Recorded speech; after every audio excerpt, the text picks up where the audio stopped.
Prosseguindo com o quadro Histórias do Hulk publicadas no Brasil, com a era Panini Comics, chegamos aqui ao fim do título Paladinos Marvel, que durou poucas edições, para a chegada do título Hulk e Demolidor.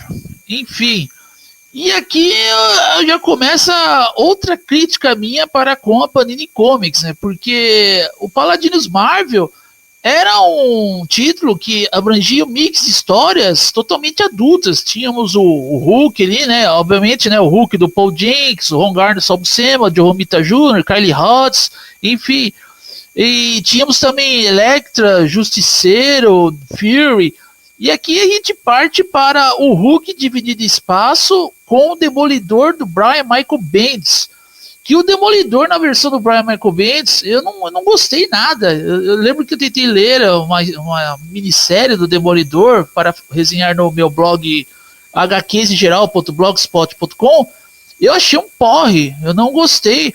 Eu achei que o Bendis, o Brian Michael Bendis, ele se deu melhor com a Elektra do Chuck Austin e também a arte do Bené Nascimento do que com o Demolidor. As histórias do Demolidor são bem chatinhas. E aqui já fica aquele lance, né? Falei, pô, caramba, a Panini teve que mudar, teve que desfazer todo aquele mix com Justiceiro, Elektra. A gente sabe que a minissérie Fury ia acabar, né? Iria faltar algumas edições para se encerrar. Mas, pô, podia ter deixado, né? Se quer começar aqui Hulk, Demolidor, por que não Hulk, Justiceiro? Ou Hulk, enfim, Hulk, o Justiceiro e Elektra, alguma coisa assim, né? Ou tinha que ser Hulk Demolidor, mas beleza. Pelo menos aqui eu não vou reclamar tanto, porque a minha crítica a minha crítica rígida para a Panini Comics não chega agora, embora a editora já apresentou algumas bolas fora aqui. Mas aqui vamos comentar um pouco sobre Hulk Demolidor. E aqui temos o último arco do Hulk, que havia sido escrito inicialmente pelo Paul Jenkins, onde o Paul Jenkins ele divide o roteiro com um cara chamado Sam McKeever. Ou seja, o argumento é do Paul Jenkins e do Sam McKeever, e o roteiro é do Sam McKeever, né? Enfim, é assim que funciona a primeira parte desse arco. Na verdade, todos os arcos, eu acho, né, que envolve né, o término da fase do Paul Jenkins do Hulk, o nome do arco é A Escada em Espiral. E quem se encarrega da arte desse arco é o Joe Bennett. Novamente aqui, o Joe Bennett, né, que começou, como eu já disse aqui, começou ali, já estava dando as caras ali, desenhando Elektra, agora ele passa a desenhar o Hulk para a Marvel Comics. E a gente vê que isso é um favor que o Bené, o brasileiro Bené, estava fazendo para a Marvel Comics, porque o talento dele não era algo de se jogar fora, já na época ali. E aqui e no encerramento desse arco aqui, obviamente temos uma arte memorável do Joe Bennett, onde ele desenha o Professor Hulk, ele também desenha o Hulk demoníaco, ele sequencia o que o Paul Jenkins havia estabelecido desde a primeira história, desde o primeiro arco ali, né? Aquele arco Olhos de Serpente, enfim, né? Começou ali na estreia do Paul Jenkins, tudo mais. Bom, aqui temos um momento aqui, né, nesse arco onde o Joe Bennett ele acaba elaborando cenários totalmente deslumbrantes relacionados com a psique do Bruce Banner. Então aqui a gente tem mais uma vez aqui uma viagem psicológica dentro da mente do Bruce Banner. É um arco, o último arco aqui que encerra a passagem do Paul Jenkins ao Hulk, é um arco bastante psíquico, como é os demais ali. E esse aqui não faz feio, não. Ele encerra o Hulk de uma forma bastante honrosa. E digo mais aqui, eu até considero, enfim, a solução que esse arco final do Paul Jenkins, né, com o Sam McKeever deu para o Hulk, desse run do Paul Jenkins, melhor ainda do que o Immortal Hulk. Mas isso aí eu vou comentar mais pra frente, fazendo uma comparação. Até mesmo do que o Bené estava desenhando aqui, com o que ele passou a desenhar no Immortal Hulk. Bom, aqui o Bruce Banner está totalmente vitimado pela doença de Lou Gehrig, que é a esclerose lateral amiotrófica. O Leonard Sanso e a colega do Bruce, a Angela Lipscomb, tentam tratar do Bruce ali. O Bruce está tendo seus últimos momentos de vida. Eles tentam recorrer ao Reed Richards para ver se o Reed consegue fazer alguma coisa para amenizar o sofrimento do Bruce Banner. Não tem nenhuma resposta, eles não conseguem encontrar nenhuma cura para essa doença, nenhuma forma de parar essa doença dentro do Bruce Banner. E muitos podem fazer aquela pergunta ali, muitos podem perguntar, né? Pô, mas o Bruce se transforma no Hulk, as células do Bruce estão irradiadas de radiação gama, enfim, né? Era para ele se curar automaticamente, né? Naquele sistema ali de autocura. Mas o que o Paul Jacques ele quer dar a entender aqui é que a esclerose lateral amiotrófica ela é uma doença que mesmo nas histórias em quadrinhos não há cura para ela. Ou seja, de uma forma geral, o Bruce Banner escapa das portas da morte nesse arco final aqui.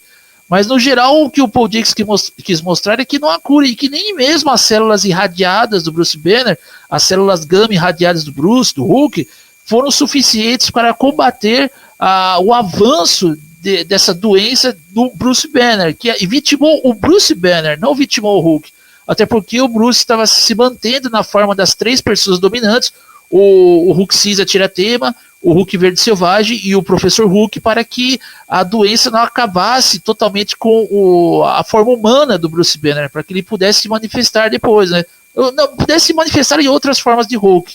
Pelo menos é o que eu vi aqui. Estava destruindo totalmente a forma humana do Bruce Banner, a forma de Bruce Banner mesmo. Enfim, aqui a gente vê que novamente que o Bruce, né, ele faz aquela viagem no inconsciente, aí ele começa a ouvir algumas vozes de alguém chamando ele, e depois a gente vê aquele cenário ali do Bené, né, do Joe Bennett ali, com arte final do Tom Palmer, cores da Avalon Studios, Arza Rosegar, letras de Gisele Eman Tavares, Comic Craft, tradução de Fernando Lopes, Marcelo Soares, editor jornal dos Estados Unidos, Joe Quesada e Tom Brefurt. Aí a gente vê, né, que o Bruce Banner recebendo um chamado, que o Bruce Banner praticamente já estava morto ali. E antes dele morrer, né, inclusive até a colega dele, Angela Lipscomb, vai tentar ajudar o Bruce. O Bruce só pensa na Beth, aí o Bruce manda a Angela ir embora. E quando o Bruce vai pegar um porta-retrato da Beth ali de recordação, ele acaba se transformando no Professor Hulk, né? Porque se ele não se transformasse no Professor Hulk, o Bruce Banner já morreria ali. Na verdade, já estava praticamente morto, né? A doença alcançou os últimos estágios degenerativos ali que vitimou o cientista.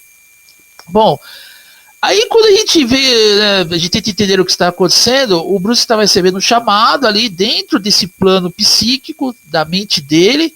Ele vê cenas ali, ele relembra os momentos dele com a Beth, o momento que ele trabalhava como cientista e a Beth ajudava ele. Aí ele recebe o chamado e aí ele, como está na forma agora do Professor Hulk, se amálgama, o amálgama chamado Professor Hulk. O Professor Hulk ele fala para o Leonard Sansi e para Angela Lipscomb que o Bruce não vai voltar, porque agora a doença atingiu o estágio final e se o Bruce voltar ele morre.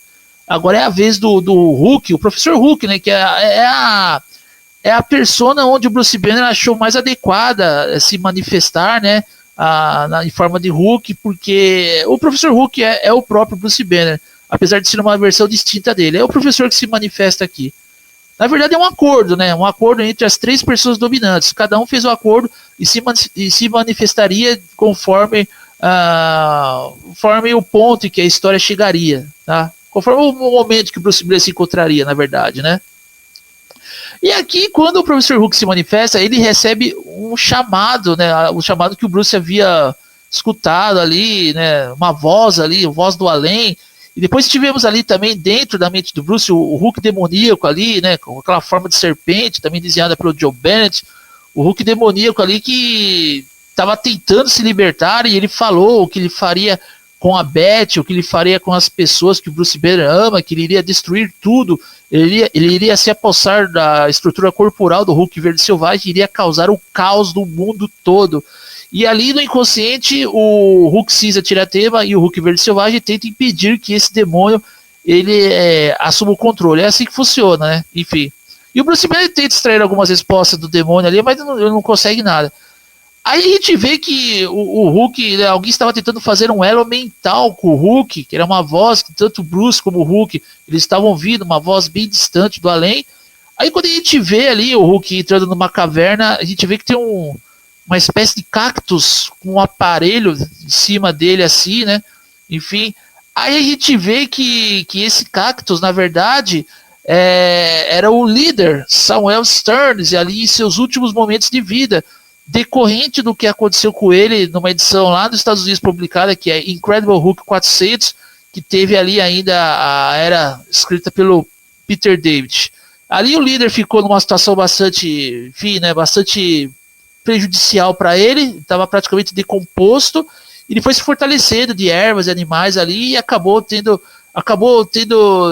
manter aquela forma dele com muito custo ainda. O líder ficou mais ou menos uma versão aberracional ali, né? Uma versão meio bizarra, no bom sentido mesmo, uma versão monstruosa, meio... É até citado aqui um lance meio voltado a David Cronenberg, que, como eu já disse aqui, eu vou dizer agora, as influências de David Cronenberg não é exclusivamente do Imortal Hulk, tá?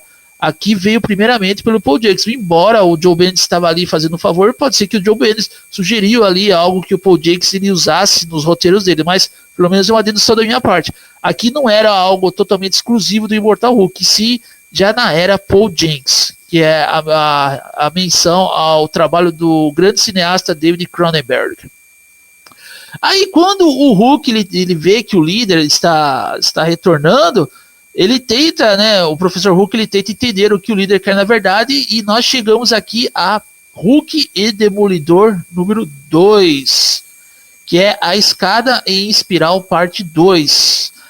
E na segunda parte desse arco aqui, o líder tenta explicar para o Hulk que o líder ele quer que o Bruce Banner testemunhe a evolução transcendental do líder, que ele estava partindo do plano material dele, né, o plano físico, para o plano além da vida, além da morte, na verdade, né, além da morte, do outro lado da vida. E o professor Hulk ele não entende muito bem quais são as intenções do líder, mas aí o líder possibilita uma espécie de cura para a esclerose lateral amiotrófica do Bruce Banner, que é um capacete que, se o professor Hulk usar, ele poderá voltar à forma do Bruce Banner. Então, nesse ponto da história aqui, é bem interessante a gente prestar bem atenção aqui. O Hulk ele é puxado para baixo da Terra, ou seja, já fica praticamente uma poça uma poça verde ali, né, que acho que é parte do líquido gama do Hulk, né, alguma coisa assim. Então o Hulk é puxado para baixo da Terra. Então para baixo da Terra enfim, né, abaixo ali, né? Não vou nem chamar de inferno, né? Inferno é o que o Immortal Hulk ali acabou estabelecendo. Mas é um plano abaixo do plano físico, né? O plano além, né, está bem abaixo ali, além da morte. O Hulk é puxado, aí o líder tenta fazer o Hulk entender a importância do Bruce Banner testemunhar esses últimos momentos do líder no plano material. Aí o Bruce Banner acaba testemunhando isso, e o Hulk, né, ele tem esse dispositivo para poder, né, voltar, ou seja, poderia voltar à forma de Bruce Banner ali, ou até mesmo o inconsciente dele. Tudo não ocorre no inconsciente aqui, como eu disse, é no plano abaixo, né, abaixo da Terra mesmo, é bem abaixo. O líder oferece todos os recursos para o professor Hulk para que ele possa encontrar uma cura para o veneno. Aí depois, né, quando o líder passa por essa evolução transcendental ali, né, ocorre um clarão e a gente não sabe mais ou menos o que estava ali naquele plano abaixo, né? Bom, como o vídeo está chegando ao fim, eu vou ter que comentar mais no próximo vídeo sobre esse aspecto bem complexo do plano abaixo da Terra e da vida após a morte, né? Do outro lado da vida, que é aqui que o arco, a escada espiral, ele quer passar, beleza? Bom, continue acompanhando esse quadro, e eu sou o Temp 360 e você está no canal Temp 360.